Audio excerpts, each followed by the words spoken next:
যে কতদিনের মাথায় এই রকম চারা, মানে এরা কিন্তু ছিল, কেমন ছিল, এই রকম ছিল, এই রকম ছিল, ঠিক আছে। এই রকমের জন্য কিন্তু এত বড় বড় গাছ বেরিয়ে গেছে। দেখ, নমস্কার, সকলকে স্বাগত।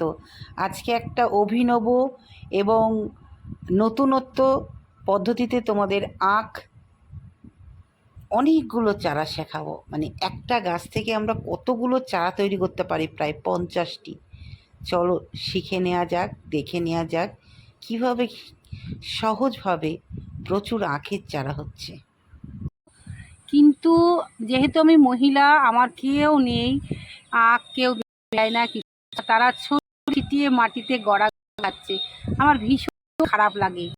এই মান দিয়ে লাগিয়েছি আমি, পরের ওই যে পাঁচিল দেখছো, চা বড় বেড়ে ওদের চার দিয়ে একটা সিস্টেম করব, এবং এই যে প্রান্ত দেখছো গোটা পাঁচিলের চারিদিক আমি আখ চাষ করব। তো বন্ধুরা, এই আখ চাষ করতে গেলে আমরা কোন মাসে রোপণ করব, কোন মাসে কাটবো? আখ মেনলি জানুয়ারি মাসে রোপণ করব, জানুয়ারি মাসেই কাটবো।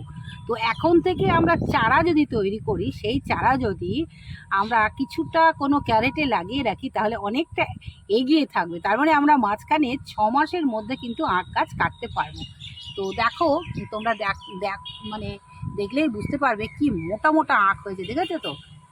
প্রচুর আখ হয়েছে, প্রচুর আখ হয়েছে। মানে একটা গাছ থেকে যে কত গাছ হয়, সেই প্রমাণটা তোমাদের দেখানোর জন্যই কিন্তু আজকে আমি এই আখের চারা করেছি খুব সহজে। অনেকে তো অনেক রকমভাবে আখের চারা করে, কিন্তু আমি এবছর যে নতুন জলেই আখের চারা তৈরি করে ফেলেছি, এবং একটা আখে প্রচুর প্রচুর চারা হয়, সেটাও তোমাদের দেখাবো। তোমরা জাস্ট দেখো। হবি ও সুলেখার চ্যানেল মানেই হচ্ছে হাতে ধরে বিনা পয়সায় খুব সহজ পদ্ধতিতে আমরা কিভাবে বিভিন্ন ফল ফুল সবজি লাগাতে পারি, এই শিক্ষাটা দেওয়ার জন্যই কিন্তু আমার চ্যানেল। আমার শুধু মনে হয় জীবনে আমি শুধু একা আনন্দ করব, সেটা কি হয়? আমার পরিবেশে অনেক মানুষ আছে, তারা হয়তো তাদের শখ আছে, তাদের হয়তো পয়সার জন্য তারা অনেক গাছ লাগাতে পারে না। এই জন্যে ভাবি যে খুব কম পয়সায় যদি বেশি ফলন আনা যায়, সেটা কেমন হয়? সেই ট্রিক্সকে কাজে লাগিয়ে কিন্তু আমার এই চাষ। আর এই চাষটাই আমি তোমাদের সামনে তুলে ধরছি একটা কারণে, তোমরাও কিন্তু খুব সাধারণভাবে এই চাষগুলো করো, এবং নিজেও খাও, এবং অপরের হাতে এই ফল ফুল সবজি তুলে দাও। আমি আজ থেকে 4 বছর আগের কথা বলছি। আমার বাড়িতে তো প্রচুর পুজো হয়। তো সেই পুজোতে আমি একটা আখ কিনবো বলে একদম এই প্রান্ত থেকে ওই প্রান্তে আমি খুঁজে বেরিয়েছি, একটি আখও পাইনি। তখন কিন্তু আমি প্রতিজ্ঞা করেছিলাম যে আমি কিন্তু আখ চাষ করব, এবং এমন আখ চাষ করব যাতে প্রত্যেক পুজোতে আখ আমি ব্যবহার করতে পারি, তার সাথে আমি মানুষের হাতেও আখ তুলে দিতে পারি। সেই জন্যই আমার এই আখ চাষ। তো দেখো, অনেক আখ হয়েছে, এখানে 3টে প্রজাতি আছে। সেই আখগুলো আমি জানুয়ারিতে লাগিয়েছি। কিছু না, কোনো খাবার দিই না, কোনো মাটি তৈরি করে নিই, কিচ্ছু করিনি। একদম সাধারণভাবে একটি 50 টাকার আখ আমি খুব অনায়াসেই তৈরি করতে পারবো। আর আখ কতভাবে আমরা চারা করতে পারি সে গল্পও থাকছে, চলো সাথে থাকো, দেখতে থাকো। আমি প্রত্যেক বৃহস্পতিবারেই আমার বাড়িতে কোনো না কোনো অতিথি আসে। তো আজকে এসেছে মাদ্রাসার ছাত্ররা, এই দুজন, আর একজন পিছনে আছে। তো তারা এই ম্যাডামের এইসব কাণ্ড দেখে খুব আশ্চর্য হয়ে গেল। তারাও উৎসাহ নিল, বললো ম্যাডাম আমরাও লাগাবো। তো চল দেখাই, এইদিকে সরে আয়। একটা কিছুই না, এরকম একটা সাধারণ বালতি নিবি, ঠিক আছে? এই বালতিতে একটা বড় আখ আব্বাকে বলবি কিনে নিয়ে আসতে, সেটাকে 2 পিস করবি, দুটো ভাগ করবি, করে দুটো এরকম দিয়ে দিবি, ঠিক আছে? আমার এখানে দুটো আখ আছে, একটি আখ না, কিন্তু তুই করবি একটি আখেই। একটি আখ সাধারণ জল দিয়ে এটাকে রেখে দিবি, তুই প্রত্যেক 7 দিন অন্তর এই জলটাকে চেঞ্জ করবি।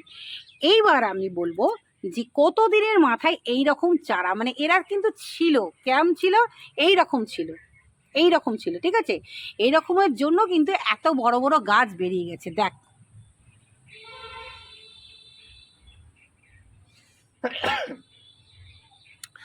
আর এখান থেকে আমরা এটাকে কি বলি, পাঁক বলি তো।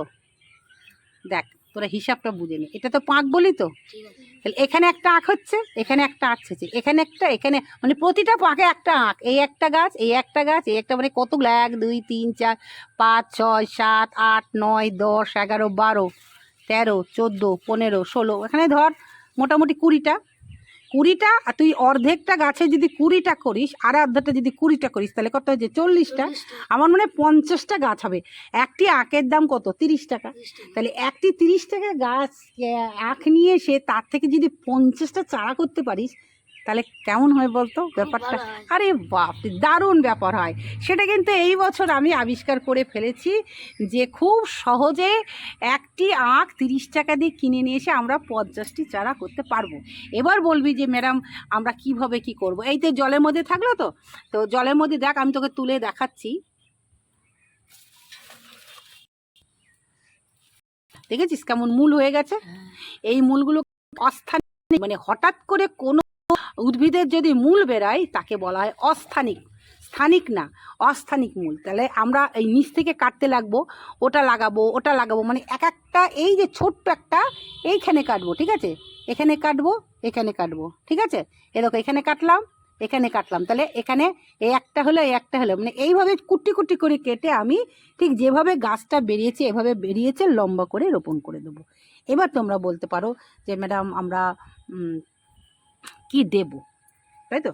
তো আখের জল খুব একটা বেশি লাগে না, তবে একটা কথা, আখের উই পোকা লেগে, তাই তো, মানে যেহেতু মিষ্টি, ওই জন্য তোমরা কি করবে, এই বেশি করে নিমের পাতা দিয়ে দেবে, শুকনো নিম পাতা, শুকনো নিম পাতা দেবে, অল্প একটু বালি দেবে, আর এঁটেল মাটি, তিনটেকে মিক্সড করবে, করে একটা ক্যারেটেও লাগাতে পারো, অথবা আমি মাটি দিচ্ছি মাটিতেও লাগাতে পারো, আমি ক্যারেটেও লাগাতে, আবার মাটিতেও লাগাতে, দিয়ে তুমি মাঝে মাঝে জল দেবে, ঠিক আছে, আর একটু করে গ্যামাক্সিন হয়তো 2-3 মাস অন্তর দিয়ে দেবে, ব্যাস। আর কোনো আখের পরিচর্যা নেই, কিচ্ছু খেতে দিই না। এই অন গড আল্লাহর কিরি বলছে আমি, যে আমি এতটুকু খাবার দিই না। তোমরা খুব সহজ পদ্ধতিতে আখের চারা করে আখের চারা রোপণ করে দাও। হ্যাঁ, এবার বলবো যে কিভাবে প্রতিস্থাপন করবে। তো বললাম যে একটু নিম পাতা শুকনো, একটু বালি, আর একটু গোবর সার আর মাটি দিয়ে ক্যারেটে দিয়ে এটা লাগিয়ে দাও, দেখবে কত সুন্দর হবে। অবশ্যই আমি যেদিন ক্যারেটে প্রতিস্থাপন করব, আর একটা দেখতে কেমন হবে সেই ভিডিও কিন্তু তোমাদের পরে দিয়ে দেবো।